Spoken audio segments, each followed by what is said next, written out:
Hello and welcome. I'm Vincent McCory and this is Africa 54. The United Nations Security Council has imposed sanctions against the Nigerian Islamist group Boko Haram, which has carried out a wave of deadly attacks and abducted nearly 300 schoolgirls. Nigeria had asked the council to add the militant group to the list of Al-Qaida-linked entities that are subject to a freezes, travel bans and an arms embargo. On Thursday, teachers across Nigeria took to the streets in a one-day strike to protest the kidnappings of the girls who have been missing for more than a month now. Several countries have pledged to support Nigeria in its effort to find them.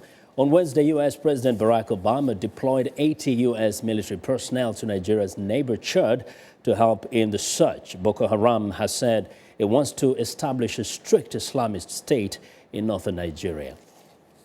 Well, meanwhile, people in the central Nigerian city of Jos are trying to cope with the aftermath of a blast in a crowded marketplace.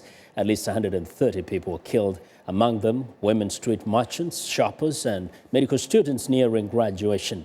As viewers and look reports, the blasts are believed to be the work of Boko Haram. The strongest of the blasts was here.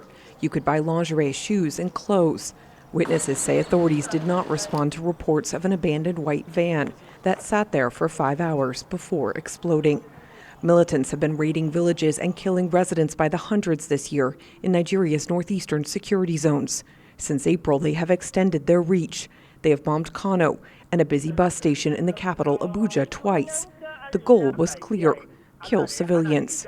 Protests continue nationwide against the government's inability to stop the sect's now 5-year insurgency and rescue 276 schoolgirls kidnapped by militants in the northeast more than a month ago.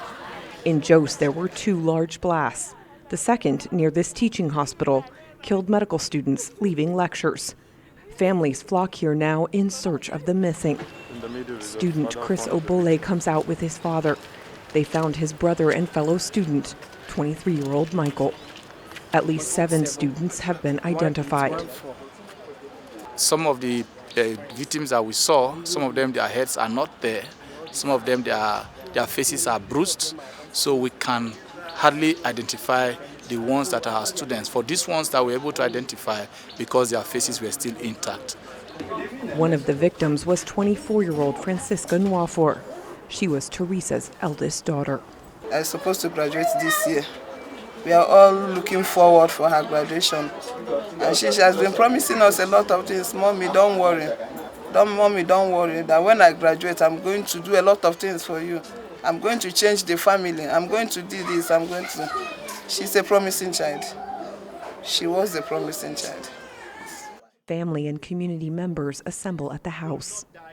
Francisca's father says he asked himself why this happened, but he can't find a reason. All they can do, he says, is pray. Ann Look, VOA News, Jos, Nigeria.